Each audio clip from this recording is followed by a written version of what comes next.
Augusta is arguably one of, if not the most impressive resonators in Wuthering Waves lore to date. And today, my fellow Flames, we are going to be uncovering the secrets, lore, and origins of Augusta. From her childhood tragedy to the rise to glory and power as the Ephor of Septimont, to discovering the depths and potential of her resonance ability. Today we will find out what makes this magnetic marvel, this beautiful and powerful master of the sun, so impressive and so unique. As always, if you enjoy this video, you better hit that like button, subscribe, and comment down below. Otherwise, I and Augusta herself will Kamehame hunt you down and use the full power of our eternal sun's radiance to make sure you do so. Now, without further ado, let's begin. The Ephor of Septimont, the undying sun eternally ablaze, and a banner under which defeat does not exist. She comes, she sees, she conquers. With blade held high, she awaits the next challenger or the fate that claims it cannot be defied. Augusta is the undefeated gladiator in the arena and a fearless leader with a will of iron. She is a mere mortal, but has reached heights of glory attempted by only a few, and her blade speaks her power loud and clear. With Augusta's immeasurable power and iron of will, she took place in the Great Aegon and defeated Arenosa, the Lioness of Glory. The people of Septimont regard Arenosa as a great deity. Upon defeating the great deity known as Arenosa, Augusta was awarded the title of Ephor after winning the Great Aegon. Becoming an Ephor of Septimont is of the highest honor, and Augusta, now awarded the title, is now tasked with leading Septimont and the Septimontians into victory, glory, and guiding the Septimontians to a better tomorrow.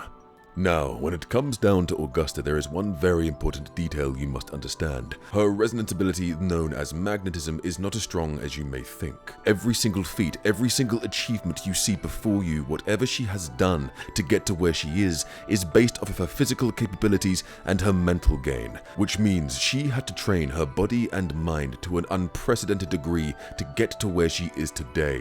But Augusta was not always this way. She was not always the strong-willed, powerful goddess of the sun we know and love. And to understand where she came from, how she became the Ephor of Septimont, we need to go back in time. Back to where it all began. Back to Augusta's devastating childhood, where she lost it all, where she gained the drive and gained the determination to become something more, something better, to become greater. And to help me uncover the secrets of her origin story, I have brought with me a good friend of mine, someone who is very adept in the lore of these games we know and love. I introduce to you Ufi TV. Take it away, Ufi. Thank you for that warm welcome, Amethyst. Let's dive straight into the blazing heart of Augusta's story. Augusta's story begins in tragedy, and not the kind that forges heroes in a clean cinematic way. No, hers is bitter, ironic, and almost cruel.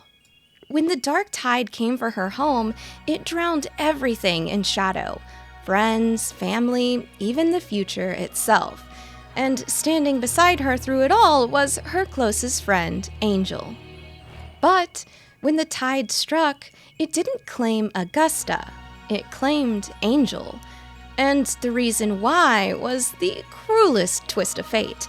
The dark tide feeds on resonance power, and Augusta's was so faint it wasn't even worth taking. In that moment, fate itself branded her as insignificant.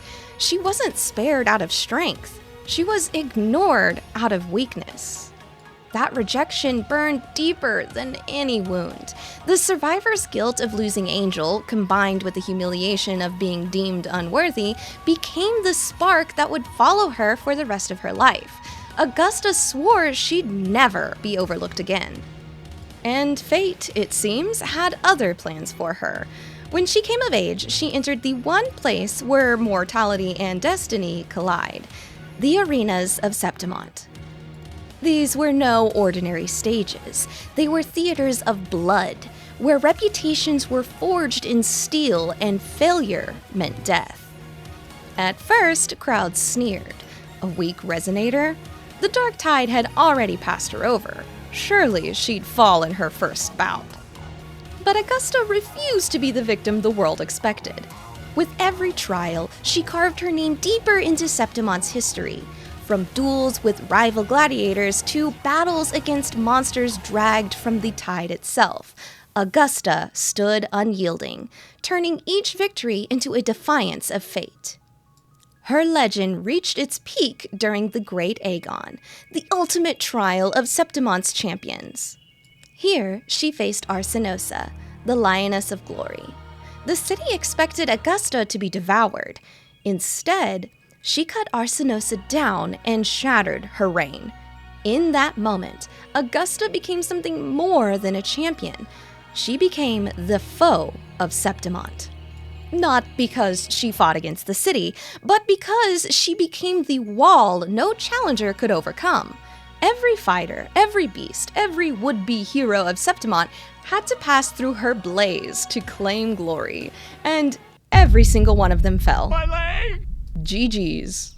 From the child the dark tide refused to claim, to the gladiator who could not be defeated, Augusta's story is one of fate turned inside out.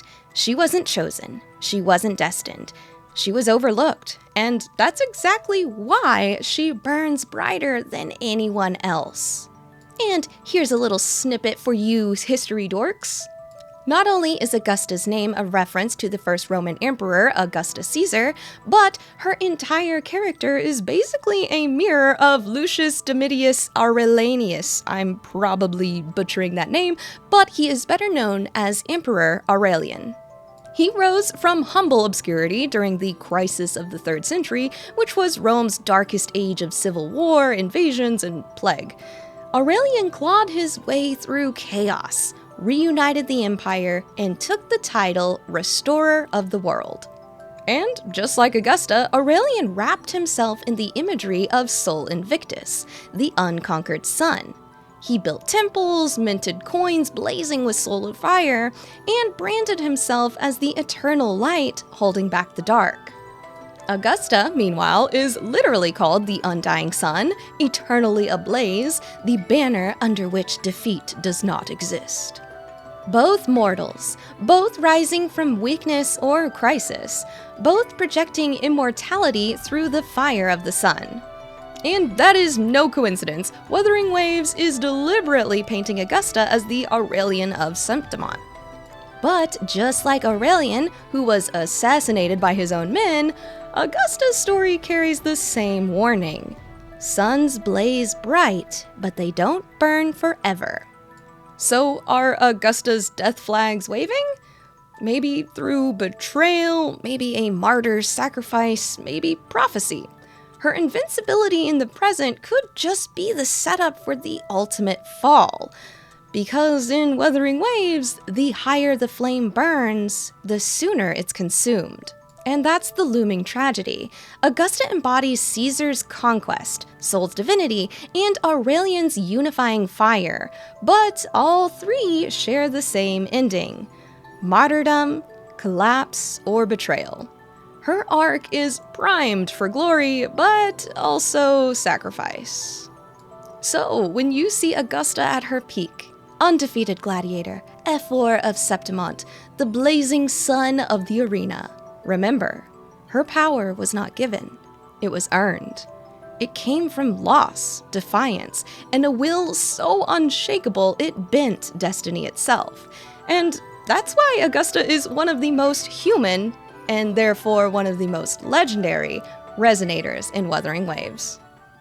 And that's all I've got for you, Flames. Don't forget to hit like, smash subscribe, and you can check me out over on my channel too. I am Oofy TV, and thank you again, Amethyst. Thank you very much, Ufi. I will leave the link to her channel down below in the description for anyone that wishes to check out Ufi's channel. She does great lore videos for all things gacha, and I recommend her to you all. And now, my fellow Flames, it is time to go over and uncover the secrets behind Augusta's forte. This is her forte examination report. Her resonance ability is known as the magnetism before light. This contender's resonance history dates back to early childhood, nearly concurrent with her age. It is speculated that she is a congenital resonator, For those that are unaware, there are multiple different types of resonator within the world of Wuthering Waves. Congenital resonators, which is what Augusta is, are resonators born with innate forte, which means she was born with her resonance ability and did not have to go through a certain awakening to acquire her power. Contender Augusta's tacit mark is located on the back of her left hand. Upon activation, she can generate and manipulate a magnetic field with a radius of approximately 10 meters centered around herself. With increasing mastery of her forte, she can freely control and reshape materials such as iron, cobalt, nickel, and many other metals that reside in the world of Wuthering Waves. However, based on both personal testimony and testing data, her forte appears to have reached its peak, its ceiling, with the 10-meter radius marking its practical upper limit, which means her forte and resonance ability will no longer increase its power and no longer be able to improve itself. Augusta is indeed a rare congenital resonator, but her forte offers little more than minor support in combat and might, at best, be described as unremarkable. For someone like her to stand out in the Aegon, that's about as likely as the sun rising at midnight. Pure fantasy. From a medical examiner's notes, the tacit mark branded on the back of her hand since childhood was both a gift from above and a cruel joke. Her feeble forte once bound her like shackles, but now she has long since melted those chains away. Step by step, she climbs the stairs to the throne, proving to all that even one born of dust can shine with the brilliance of a blazing sun. Now, let's go over her overclocking diagnostic report to see if she had any history of overclocking or losing control of her ability and power. The subject's waveform graph shows elliptical fluctuations. The time domain pattern is regular, and no sign of abnormal fluctuations are observed. The test results fall within the normal phase range. It says here on her resonance criticality report, this subject has a minimal risk of overclocking. This subject has a minimal risk of overclocking. Based off wave-worn intensity, overclocking potential is also ruled out. Records indicate no history of overclocking and physiological consulting is required and deemed unnecessary.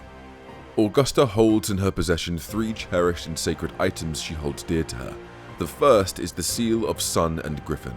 The stone used to craft the seal was quarried from the very mountains where Septimont's ancestors first set foot. Smooth and resilient, its pure white surface bears winding patterns carved by time itself. Adorning the seal are a griffin and a sun, both forged from precious metals. The former represents valor and vision, while the latter represents eternity and glory.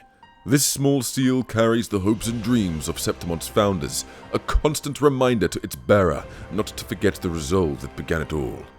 Augusta still remembers the feel of it on her fingertips when she held it for the first time. It was cold yet tinging with a quiet heat, the heat of power.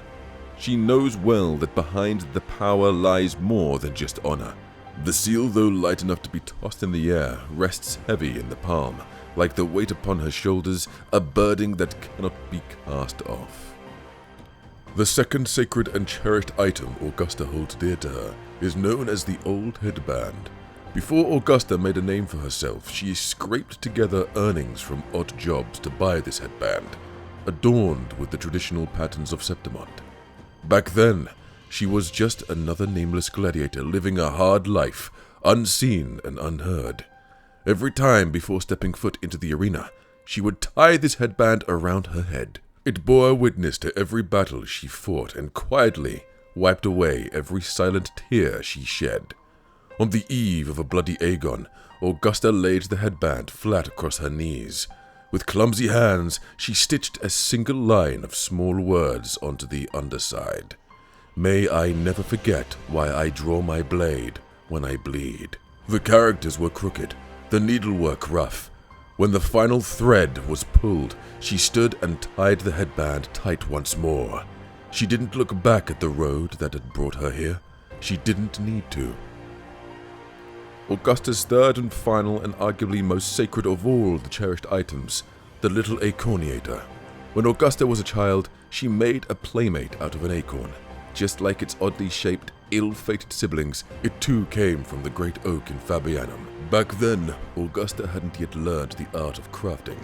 Most of the acorniators she made were mishappen, some with broken legs, others with squashed heads.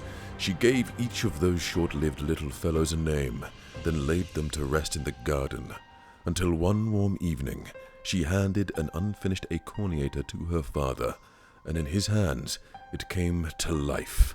Solid, handsome, just like a real mighty gladiator. That's right, little acorniator was a decorated gladiator.